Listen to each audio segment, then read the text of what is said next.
We discussed in previous episodes of Moshiach Medical Minute how the Rebbeim were diametrically opposed to any government oversight or interference in the education of Jewish children. We also invoked the impassioned words of the Rebbe Rayatz, Al tigu b'Mashiachai, that no secular entity may wield any influence over any matter affecting the Jewish religion, especially not over the education of Tnei Shel Beis Rabban.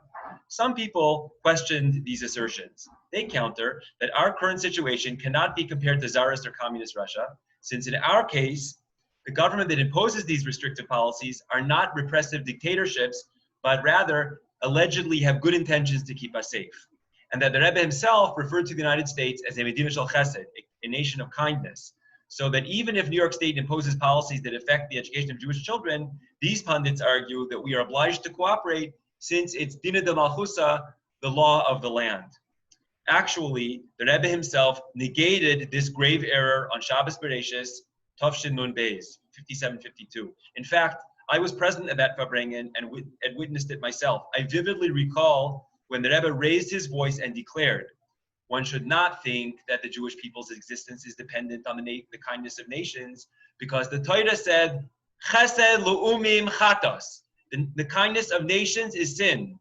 The principle, Dina de Malchusa, the law of the land is your law, applies only in regard to certain material matters, such as business law, taxes, and the like, but not in regard to the Torah and its mitzvahs, or any matter concerning which there are clear instructions of Torah.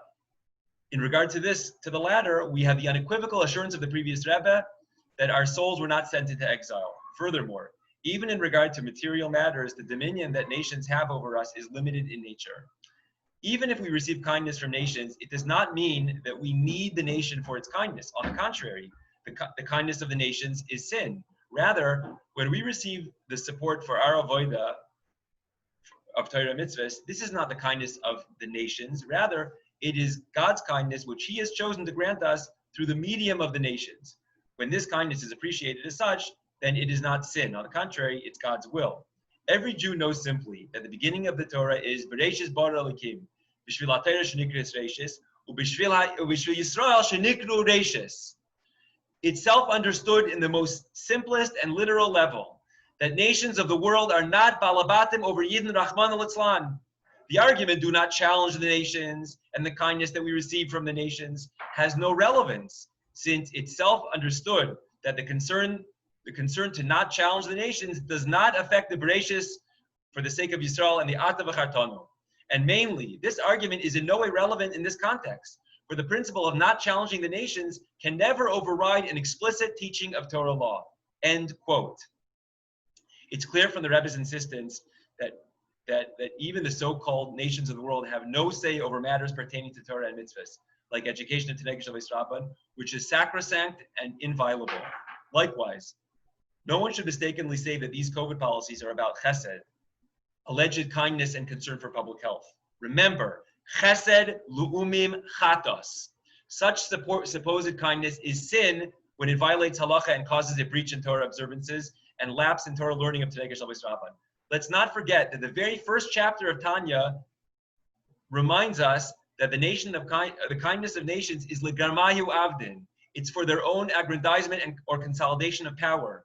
We cannot allow their dubious kindness to serve as an excuse to compromise the sacrosanct Torah learning of our precious children. So let us conclude with words of hope and betachin in the Rebbe's nevuah concerning our generation, the last generation of Golus and the first generation of Geula. And let's start living accordingly. Kafi ruach Yisrael Saba.